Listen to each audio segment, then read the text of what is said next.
The Great Dane's chest cavity was a mess of tangled blood vessels and diseased tissue, but I'd seen worse. Duke had been battling lung cancer for months, and today we were finally removing the baseball-sized tumor that had been stealing his breath. My surgical assistant, Maria, monitored his vitals while I carefully dissected around the mass, taking care not to nick any major arteries.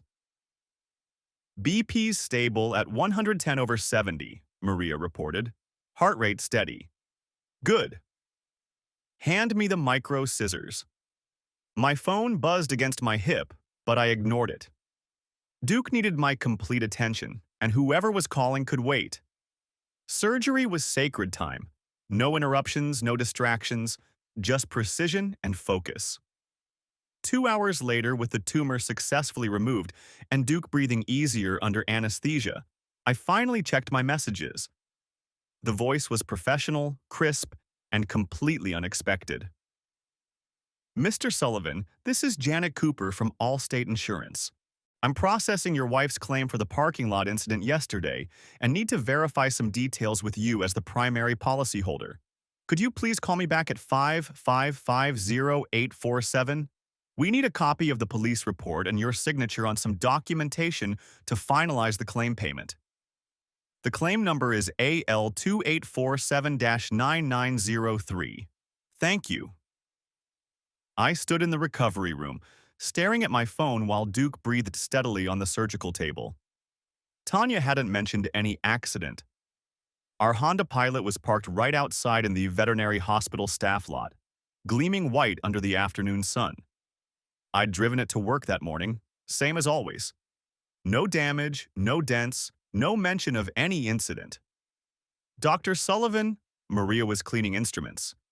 Everything okay? Yeah, fine. Just personal stuff. How's Duke looking? Great. Vitals are strong. Incision looks clean. He should wake up in about an hour. I stepped outside to the parking lot and walked around our Honda Pilot slowly, the way I examined patients, systematically, thoroughly. At first glance, everything looked normal, but then I crouched down behind the rear bumper and saw them. Fresh scratches in the white paint, barely visible unless you knew what to look for. Someone had carefully touched them up with a paint pen, color matched perfectly, but my trained eye caught the telltale signs of recent damage.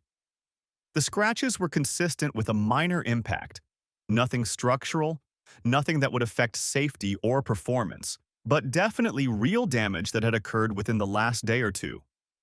I dialed the insurance number.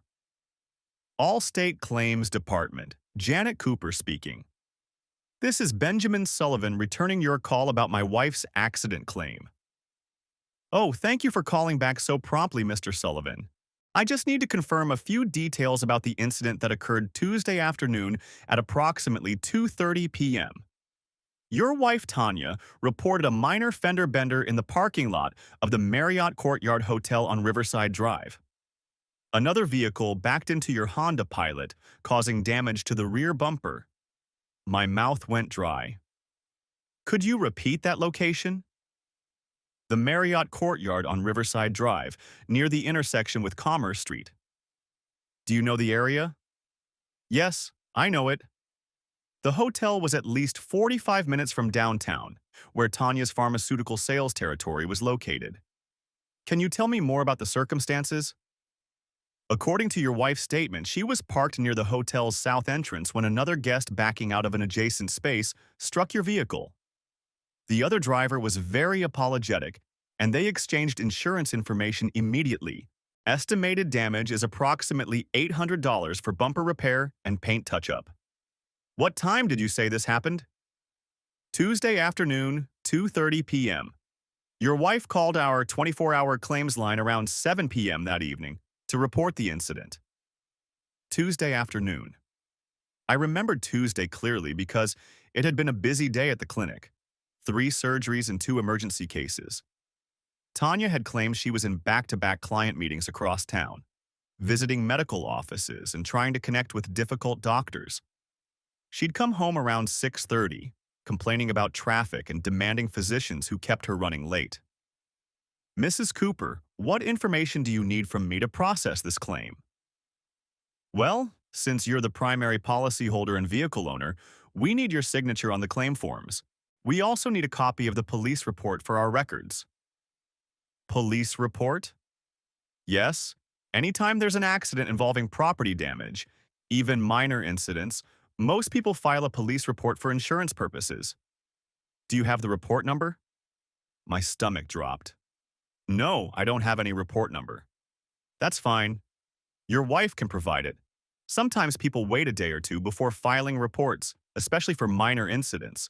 We just need it for our records before we can issue payment. Mrs. Cooper, I need to discuss this with my wife before we proceed. Can you hold off on processing the claim for 24 hours? Of course, Mr. Sullivan. Just have your wife call me with the police report number when you're ready to move forward. The claim will remain open in our system. I hung up and walked back inside the clinic, my mind racing. Tanya had been in an accident at a hotel 45 minutes from her usual territory during work hours and had never mentioned it to me. She'd filed an insurance claim, told the company she'd get a police report, but never actually filed one because she'd never told me about the accident. The whole thing smelled wrong. Dr. Morrison looked up from his computer as I passed his office. How did Duke's surgery go? Clean removal, good margins. He should recover fully. You look troubled about something other than surgery. Personal stuff. Nothing that can't wait. But it couldn't wait. I called Tanya's office.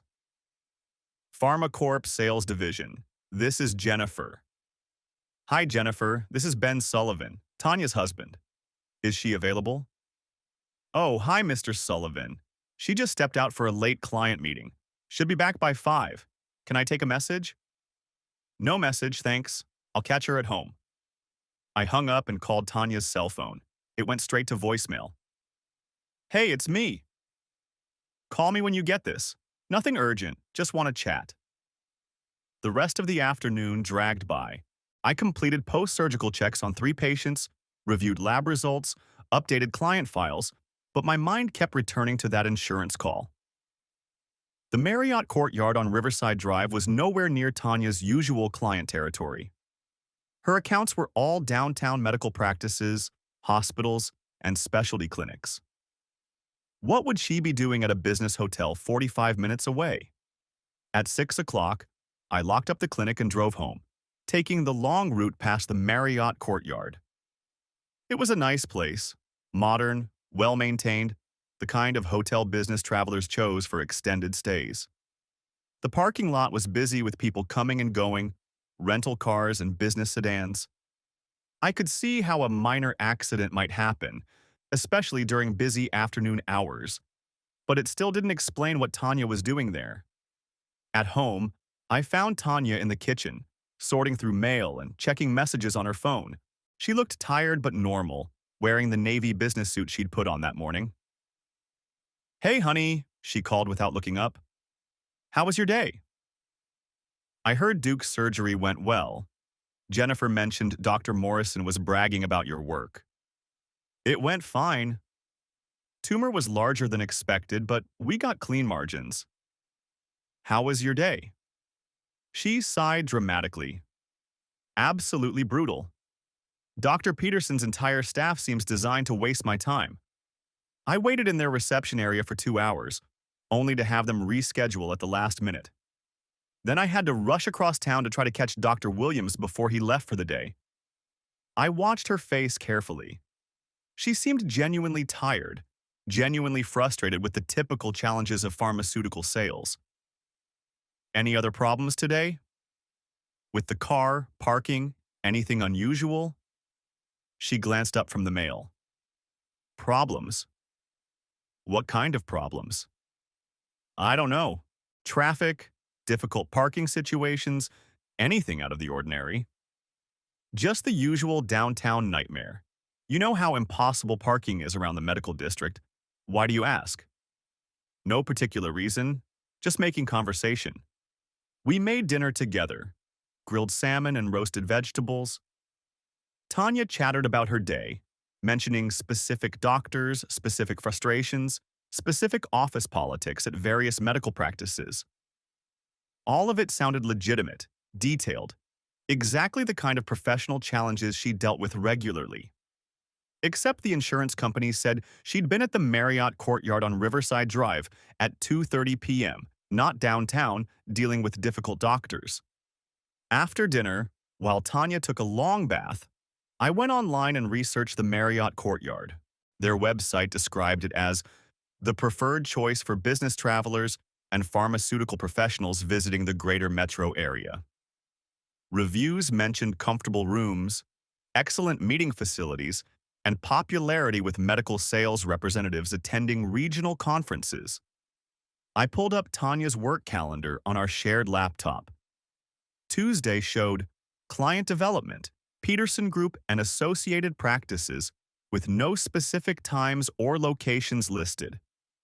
Her calendar often looked like this: general descriptions of territory work without detailed schedules. But if she'd been doing legitimate client development downtown, why was she at a hotel 45 minutes away when the accident happened? That night, lying in bed listening to Tanya's steady breathing beside me, I made a decision. Tomorrow, I was going to find out exactly what had happened. The next morning, I called Dr. Morrison early. "Bob, I need to take a personal day. Family emergency. Everything okay?" "I hope so. Can you handle the Wednesday schedule?" "Of course. Take whatever time you need." My first stop was the Marriott Courtyard. I parked near the south entrance where Janet Cooper said the accident had occurred, and walked into the lobby with the confident stride I used when consulting with worried pet owners. The front desk was staffed by a young woman with a professional smile and attentive demeanor. "Good morning, sir. How can I help you?" "I'm Benjamin Sullivan, and I need some assistance with an insurance matter involving a parking lot incident that occurred here Tuesday afternoon." "Oh, I'm sorry to hear about that. What kind of assistance do you need?" "Well, my wife was involved in a minor collision in your parking lot, and our insurance company is asking for additional documentation. Since I'm the vehicle owner and primary policyholder, I'm hoping you might have security footage or incident reports that could help clarify exactly what happened. Let me get my manager for you." A few minutes later, a middle-aged man in a navy suit approached with the brisk efficiency of hotel management. "Mr. Sullivan? I'm Robert Dunn, the general manager. I understand you're inquiring about a parking lot incident involving your wife." "That's correct. Tuesday afternoon, around 2:30 p.m., my wife's white Honda Pilot was struck by another guest's vehicle." His face brightened with recognition. "Ah, yes, I remember that incident. Your wife handled the situation very graciously. Both parties were extremely civil about exchanging information and working through the insurance details. Can you tell me what you observed directly?" "Well, I wasn't personally involved in the immediate aftermath, but our security team documented everything according to standard hotel policy. It was a very minor backing incident. Both drivers were understanding and professional about resolving it." This was exactly what I needed. Would it be possible to speak with someone from security? As the vehicle owner, I'm responsible for providing accurate information to our insurance company. Absolutely. Let me call Dave Martinez up. He's our head of security and was working Tuesday afternoon. Dave Martinez turned out to be a retired police officer in his early 60s, working hotel security to stay active during retirement. He had the methodical manner and attention to detail I associated with thorough professionals. "Mr. Sullivan, right? Yeah, I definitely remember Tuesday's incident. Minor backing collision in the south parking area, around 2:40 p.m. Your wife handled everything very professionally. Can you walk me through exactly what you observed?" "Sure thing. White Honda Pilot, that's your vehicle, was parked in space 47 near the south entrance. Black Lexus in space 48, directly behind it. The Lexus driver was backing out and didn't see your Honda. Just a gentle tap, really, but enough to leave some scratches on the Honda's rear bumper. And my wife was present when this happened. Oh, absolutely. She came out of the hotel lobby right as it was happening. Very understanding about the whole situation, I have to say. The other driver was mortified about the accident. My pulse quickened. She came out of the lobby? That's right. She'd been inside for about 3 hours at that point. I tend to notice our regular visitors, and your wife has become quite a familiar face around here. The words hit me like a physical blow. Regular visitor? Dave nodded matter-of-factly. Oh, sure, she's been coming here regularly for the past couple months. Always Tuesday afternoons, usually stays 3 to 4 hours. Very polite, always professionally dressed.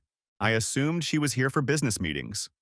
We get a lot of pharmaceutical sales representatives who use our meeting facilities. Multiple visits?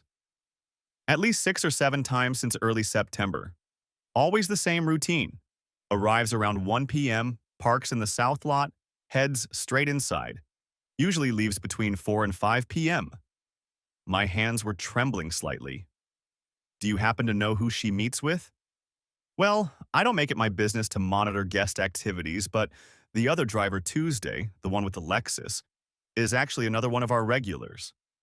Seemed to know your wife quite well, actually. They were very familiar with each other while working out the insurance details. Another regular, Maxwell Romano, pharmaceutical sales manager, I believe. Books extended stays here every few weeks for regional territory work. Really nice gentleman, felt absolutely terrible about the accident. Maxwell Romano. The name burned into my memory. What does Mr. Romano look like?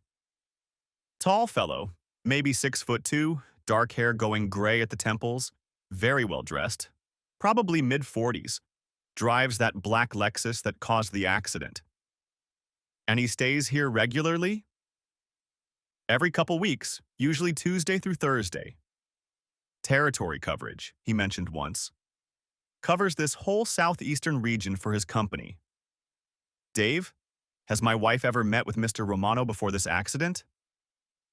Dave paused, clearly uncomfortable with the direction of my questions. Mr. Sullivan, I don't like to speculate about guest relationships. I understand, but this is important for the insurance investigation.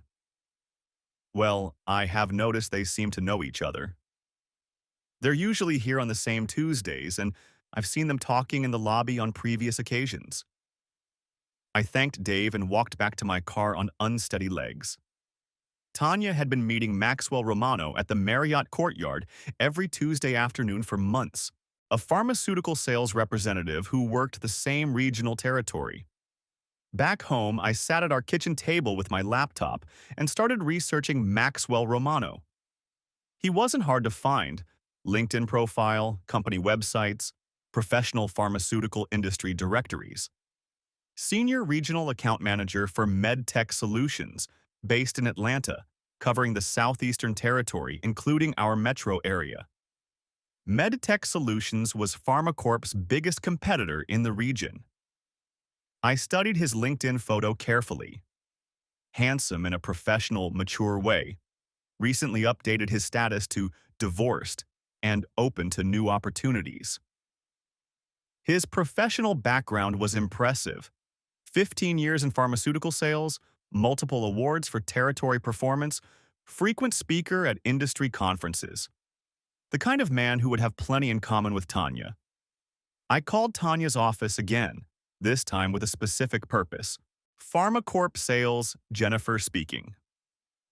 Hi, Jennifer. This is Ben Sullivan again. I was wondering if you could help me verify something for our insurance company. They need to confirm Tanya's client appointments for Tuesday afternoon. Oh, sure. Let me pull up her calendar. Actually, that's strange. I don't see any specific client appointments listed for Tuesday afternoon. Her schedule shows external territory development, location TBD from 1 p.m. to 5 p.m. External territory development?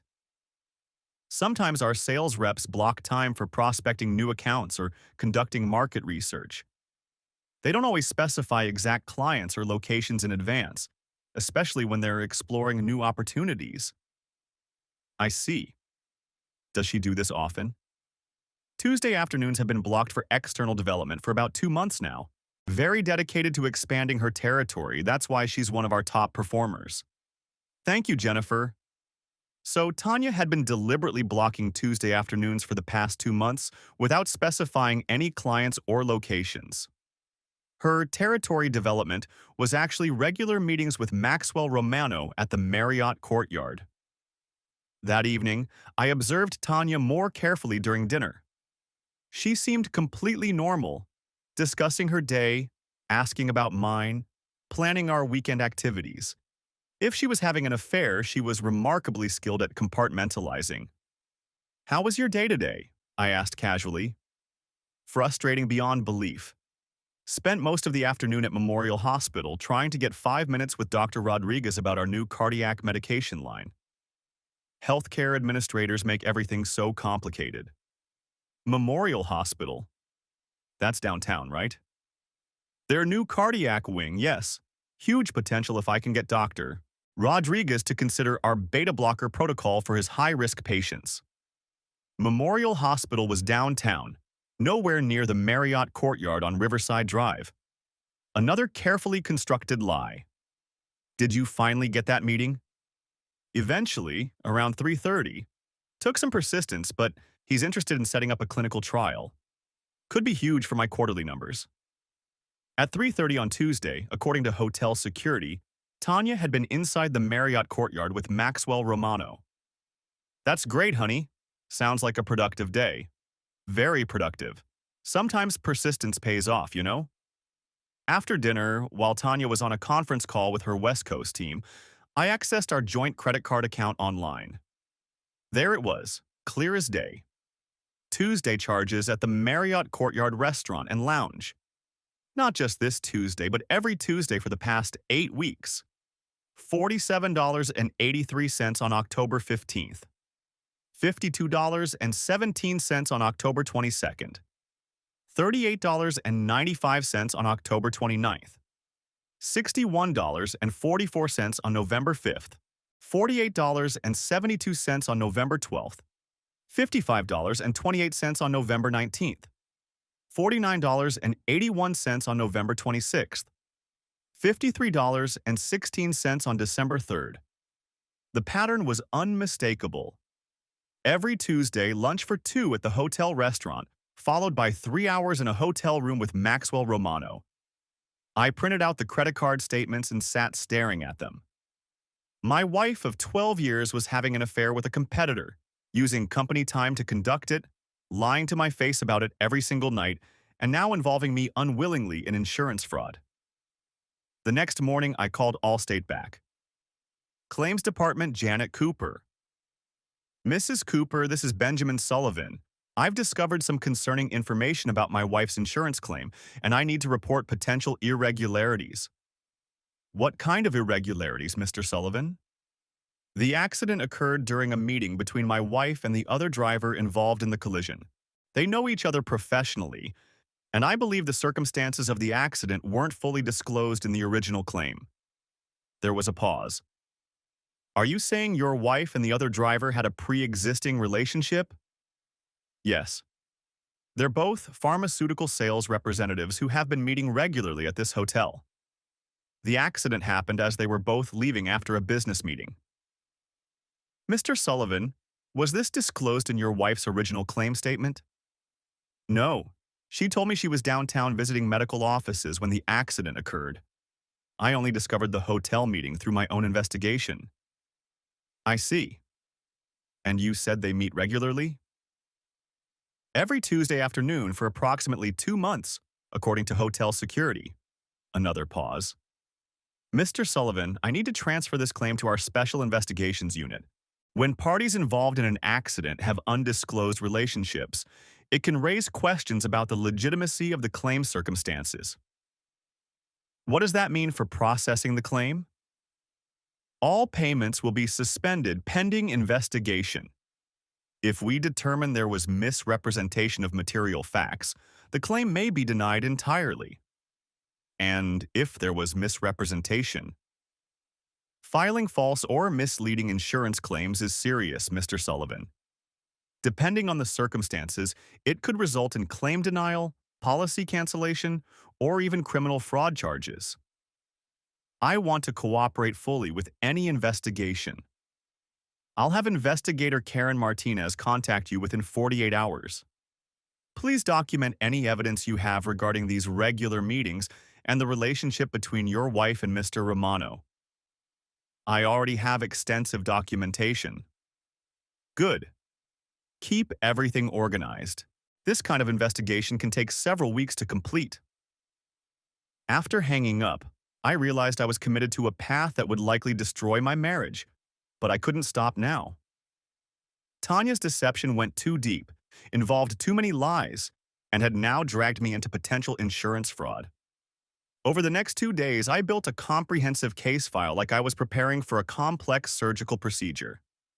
I documented everything: credit card statements showing regular hotel charges, work calendar inconsistencies, timeline discrepancies between Tanya's claimed activities and her actual whereabouts, witness statements from hotel staff, photographic evidence of the paint touch-up work on our Honda. I also researched Maxwell Romano more thoroughly, discovering his travel patterns through professional pharmaceutical industry databases. His territory coverage aligned perfectly with Tanya's blocked Tuesday afternoon schedule. On Friday morning, I made the hardest phone call of my life. PharmaCorp Human Resources. This is Patricia Williams. Ms. Williams, this is Benjamin Sullivan. My wife Tanya works in your sales division, and I need to report a potential ethics violation that could affect the company. What kind of ethics violation, Mr. Sullivan? She's been meeting regularly with a senior manager from MedTech Solutions during work hours, using company time for activities that aren't properly documented or authorized. There was a sharp intake of breath. MedTech Solutions is one of our primary competitors. Any relationship between our employees and their personnel would be a serious compliance concern. I have documentation showing a pattern of Tuesday afternoon meetings over the past 2 months. Hotel security records, credit card statements, work calendar discrepancies. Mr. Sullivan, this is extremely serious. Unauthorized contact with competitor personnel could violate our ethics policies, our compliance guidelines, and potentially our legal obligations to clients. I understand the gravity of the situation. Can you email all documentation to our ethics hotline immediately? We'll need to open a formal investigation. There's one additional complication. They were involved in a vehicle accident during one of these meetings, and my wife filed an insurance claim without disclosing the full circumstances to me as the primary policy holder. Mr. Sullivan, this goes far beyond a simple ethics violation. We'll need to involve our legal department and possibly our compliance team. Any suggestion of improper competitor relationships could affect our standing with regulatory agencies. I'll send everything I have within the hour. We appreciate you bringing this to our attention. The investigation will begin immediately. That afternoon, I called MedTech Solutions. MedTech Solutions, how may I help you? I need to speak with your Human Resources Department about a compliance concern involving one of your employees. 10 minutes later, I was speaking with their Ethics and Compliance Director, a woman named Sarah Dunn, who took detailed notes as I explained the situation. Mr. Sullivan, unauthorized meetings between our sales staff and competitor personnel is a violation of our company policy and potentially our legal obligations to clients. Can you provide documentation of these meetings? Yes. Hotel records, credit card statements, witness testimony, insurance documentation. We'll place Mr. Romano on administrative leave immediately pending a full investigation. This kind of violation could result in termination and industry sanctions. What kind of industry sanctions? Pharmaceutical sales is a regulated industry. Ethics violations can result in loss of professional certifications, difficulty finding employment with other companies, and potential legal consequences depending on what information was shared during these meetings. Friday evening, Tanya came home excited about weekend plans. She'd bought tickets to a concert, made reservations at an expensive restaurant, suggested we take a short vacation next month. You seem particularly happy, I observed. Just feeling optimistic about work, about us, about everything. Sometimes life just comes together, you know? I feel like we're in a really good place. She had no idea her professional life was about to collapse completely. Tanya, is everything okay at work? No unusual pressures or concerns? Actually, work's been going great.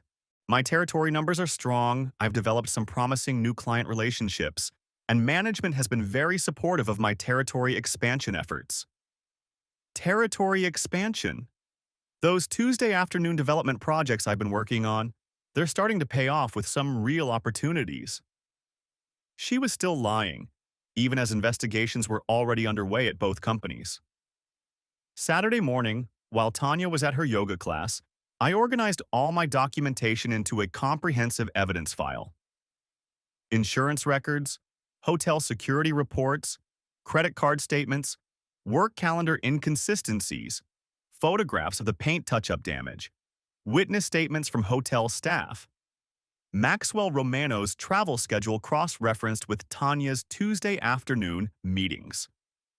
The pattern was undeniable and damning. I also called a divorce attorney, law offices of Margaret Hartwell.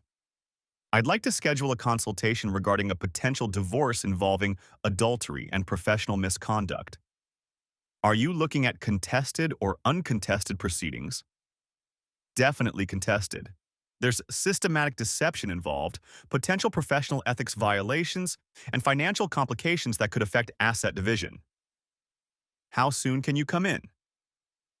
Monday morning, first available appointment.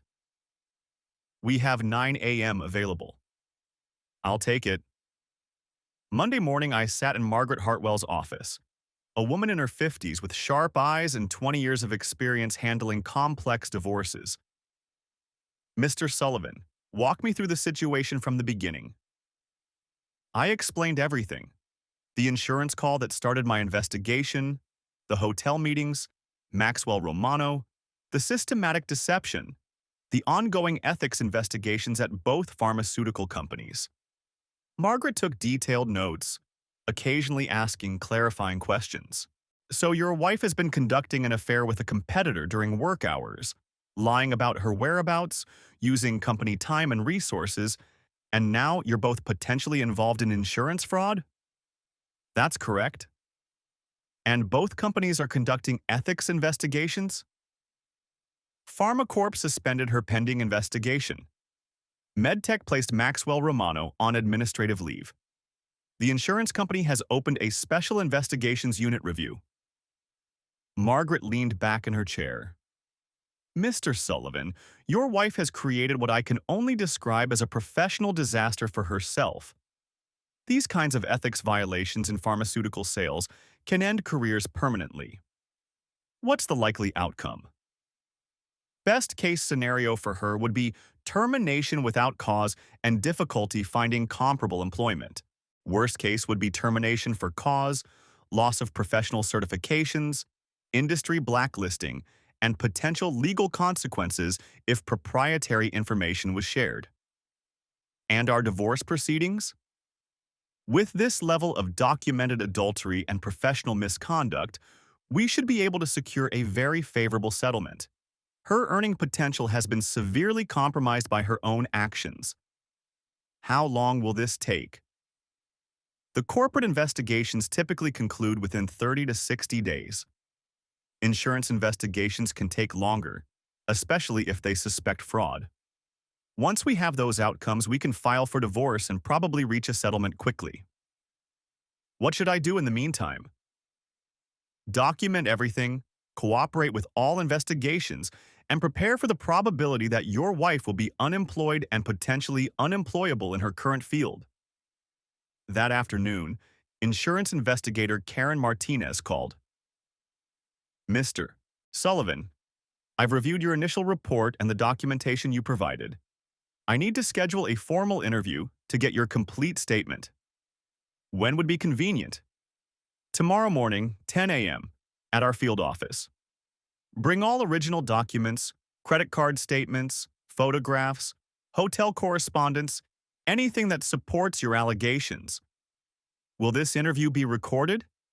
Yes, and we'll prepare a sworn statement for your signature.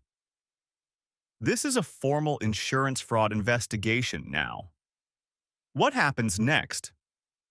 We'll interview hotel staff, examine the vehicle, review all insurance communications, and interview both your wife and Mr. Romano. If we find evidence of material misrepresentation, we'll deny the claim and potentially refer the matter to law enforcement. Tuesday morning, I sat in the Allstate field office conference room with Karen Martinez, a sharp woman in her 40s who specialized in insurance fraud cases. Mr. Sullivan, I need you to walk through your entire investigation from the beginning. Don't leave out any details. For 2 hours, I explained everything. The initial phone call, the hotel investigation, Dave Martinez's statements about regular meetings, the credit card evidence, the work calendar deceptions, the systematic pattern of lies. Karen took extensive notes and recorded everything. Based on this evidence, it appears your wife filed a claim without disclosing material facts about her relationship with the other driver and the circumstances of their meeting. What constitutes fraud in this case? Misrepresenting material facts to an insurance company with intent to deceive, the regular meetings, the undisclosed relationship, the false statements about her location and activities, all of that could constitute fraud. What are the potential consequences? Claim denial, policy cancellation, permanent record in industry databases, and potentially criminal charges depending on the dollar amount and intent to defraud. Criminal charges? In cases involving systematic deception and false statements to insurance companies, prosecutors sometimes file charges. It depends on the circumstances and the amount of money involved. That afternoon, while I was at the clinic, Tanya called in tears. Ben, something terrible is happening. I've been called into HR for a formal disciplinary hearing. They're saying there are allegations of ethics violations and unauthorized competitor contact. When is the hearing? Tomorrow morning.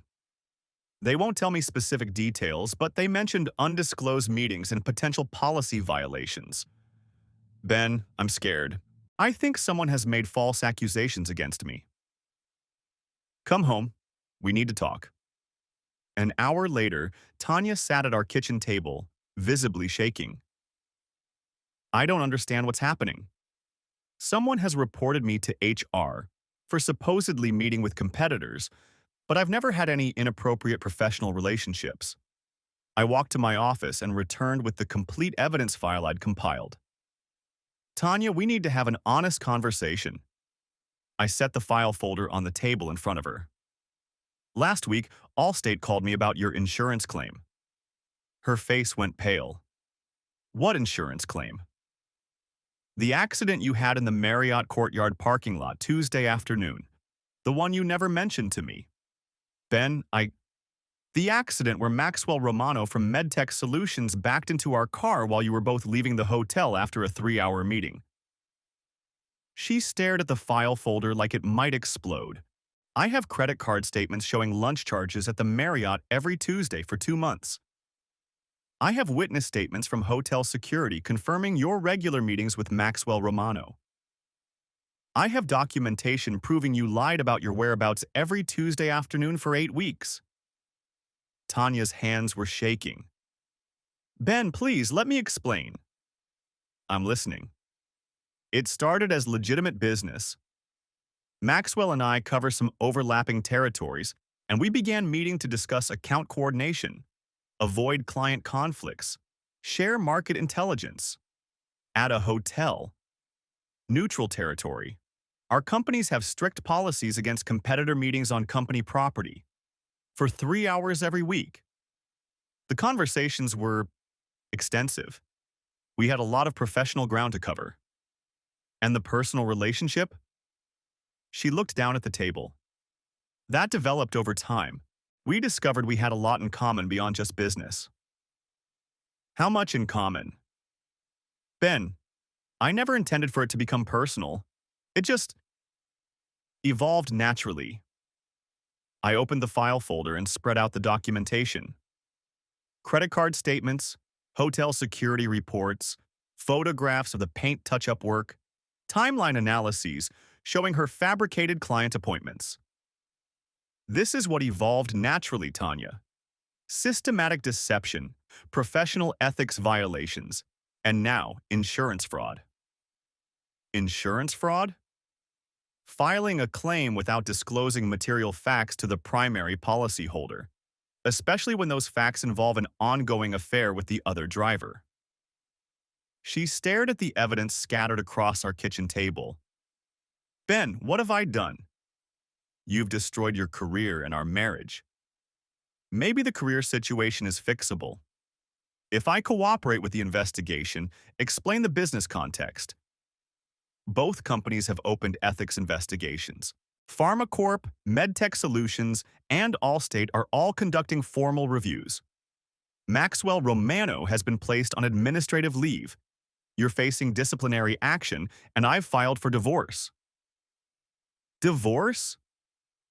I met with an attorney yesterday. Adultery, professional misconduct, systematic deception. It's all thoroughly documented. Tanya began crying harder.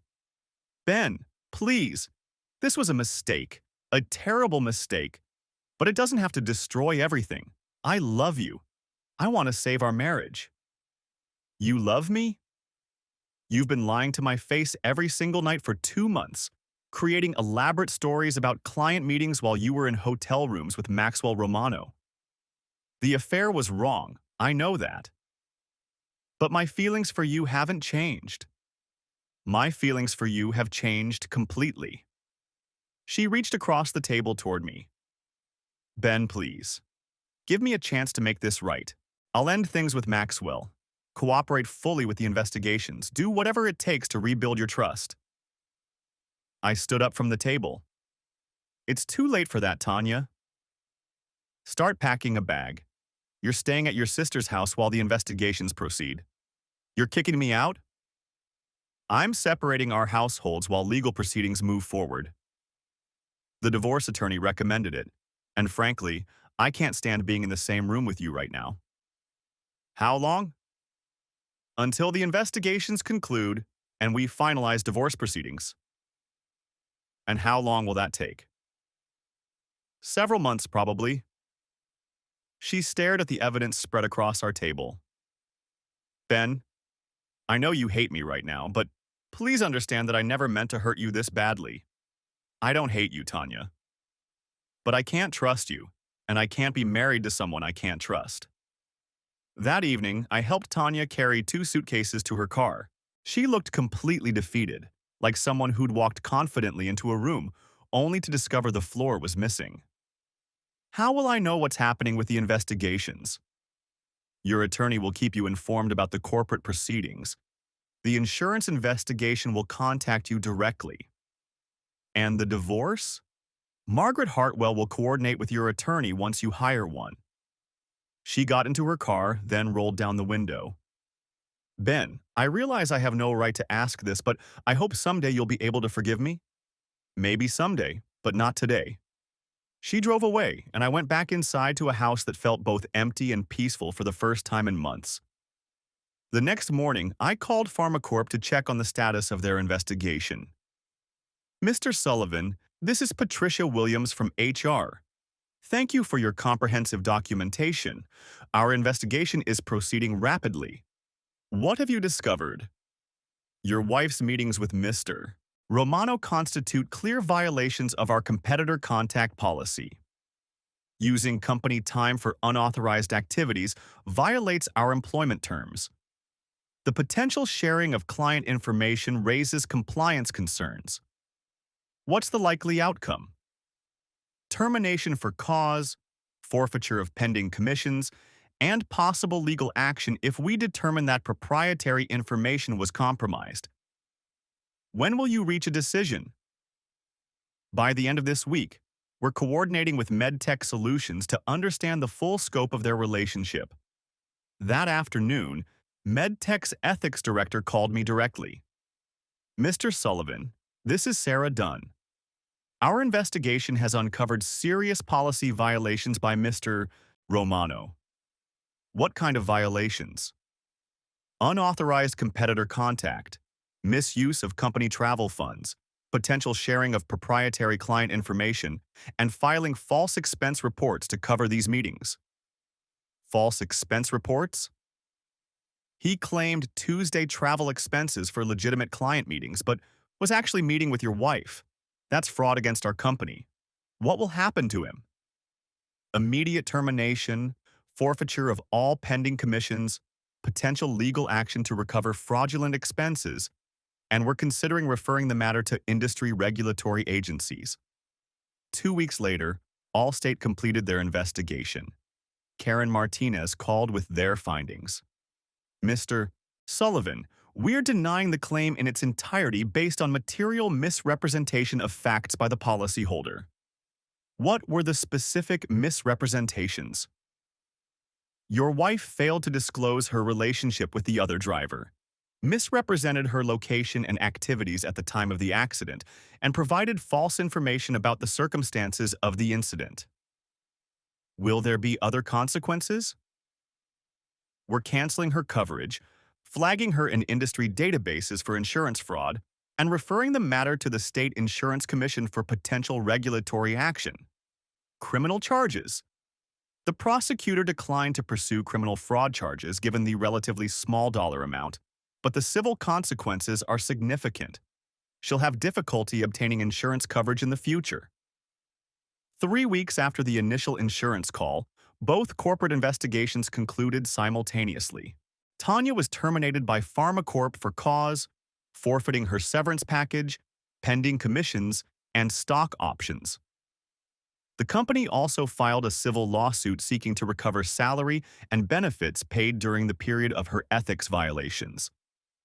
Maxwell Romano was terminated by MedTech Solutions, lost his professional certifications, and faced a civil lawsuit for fraudulent expense reimbursements totaling nearly $15,000 over the 2-month period.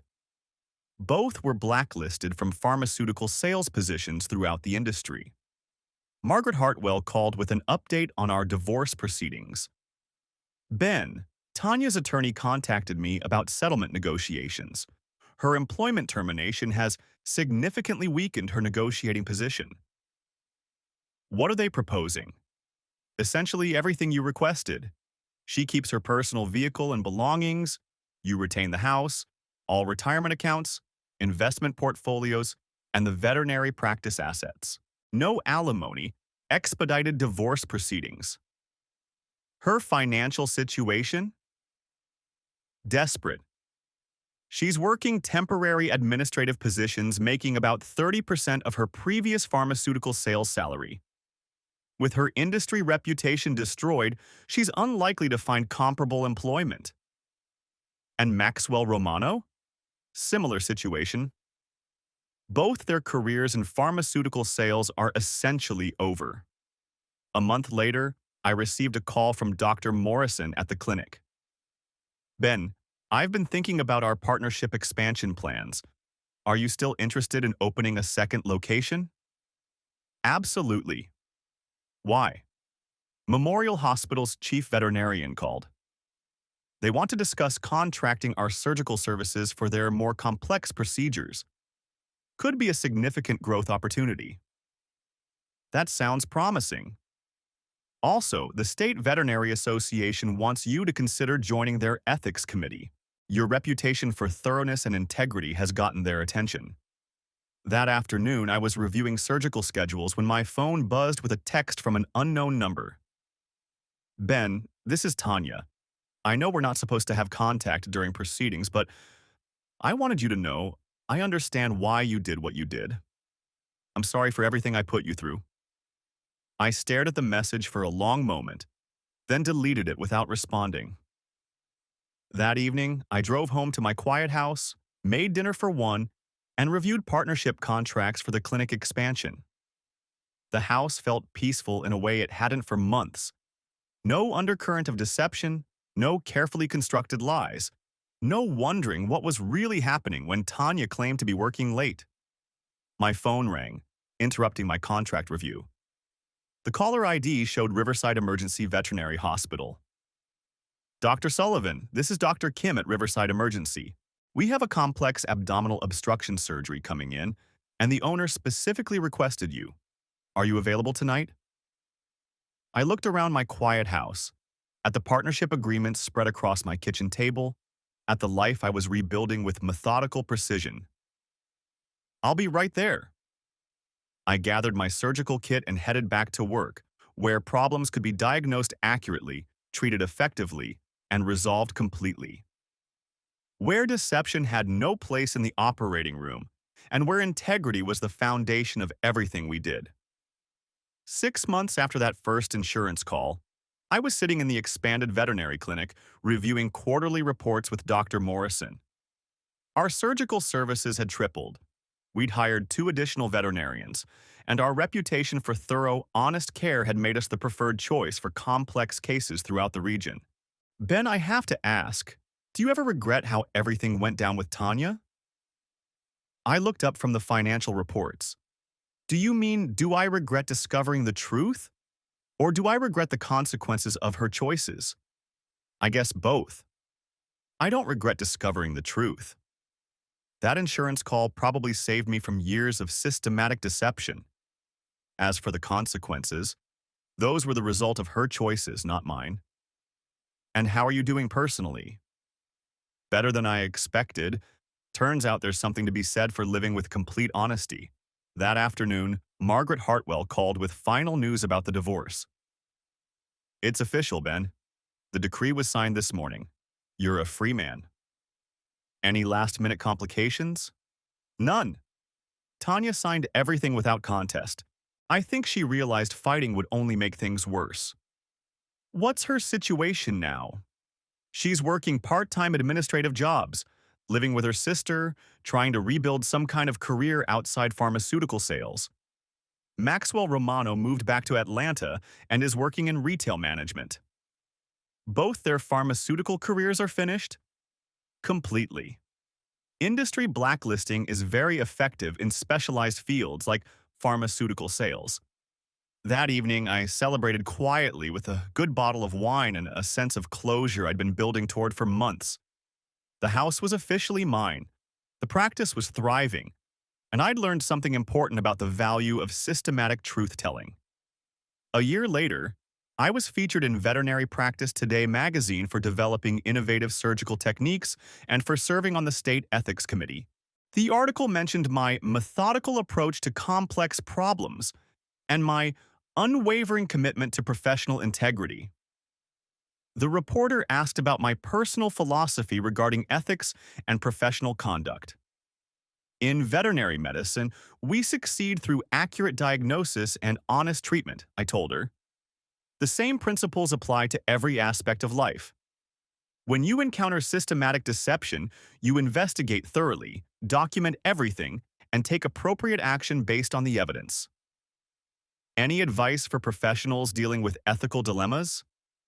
Trust your instincts, follow the facts wherever they lead, and remember that integrity isn't just about how you treat patients or clients, it's about how you conduct every aspect of your professional and personal life. The magazine article was published 3 months later, and I received dozens of emails from veterinarians and other professionals thanking me for articulating principles they tried to live by. One email stood out from the others. It was from Dr. Rodriguez at Memorial Hospital, the cardiologist Tanya had claimed to be meeting with during her Tuesday afternoon hotel visits. Dr. Sullivan, I read your article in VPT magazine and wanted to reach out. Your comments about professional integrity resonated strongly with me. I'm wondering if you'd be interested in consulting on some complex surgical cases we're seeing in our cardiac unit. I smiled as I typed my response. Sometimes the lies people tell accidentally lead you to opportunities you never would have discovered otherwise. 2 years after that first insurance call changed everything. I was sitting in my expanded clinic's conference room, meeting with architects about plans for a third location. The practice had become the premier veterinary surgical center in the region. Our ethics committee work had led to speaking engagements at national conferences, and I'd discovered that living with complete honesty was both simpler and more successful than I'd ever imagined. Dr. Morrison looked up from the architectural plans. Ben, do you ever wonder what would have happened if Tanya had never filed that insurance claim? I thought about it for a moment. The affair would have continued, probably for years. The systematic deception would have gotten worse. Eventually, the truth would have come out. But by then, the damage would have been much more extensive. So in a way, that insurance claim was the best thing that could have happened. For me, yes. For Tanya and Maxwell, obviously not. Any word on what they're doing now? Tanya moved to another state and is working in healthcare administration. Maxwell is managing a sporting goods store. Both are completely out of pharmaceutical sales. And you never hear from either of them. No contact since the divorce was finalized, which is exactly how I prefer it. That evening, I drove home to my peaceful house, made dinner, and reviewed the architectural plans for our third clinic location. 3 years of methodical rebuilding had created a professional life beyond anything I'd imagined when I was married to Tanya. Sometimes the smallest lies reveal the biggest deceptions. And sometimes when that happens, the truth doesn't just set you free. It sets you up for a better life than you knew was possible. The insurance claim that was supposed to hide Tanya's affair had ultimately exposed everything and led to consequences none of us could have predicted. Professional ethics violations, career destruction, industry blacklisting, and legal complications that lasted for years, all because a simple fender bender in a hotel parking lot required an insurance call to the vehicle's primary owner. The truth has a way of surfacing, even when people work very hard to keep it buried.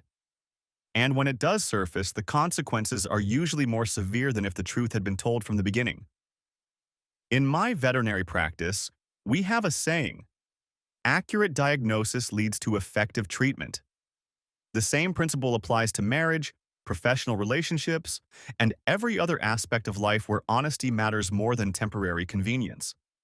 That insurance call taught me that systematic deception always leaves evidence trails for anyone methodical enough to follow them. And sometimes following those trails leads to discoveries that change everything in ways you never expected.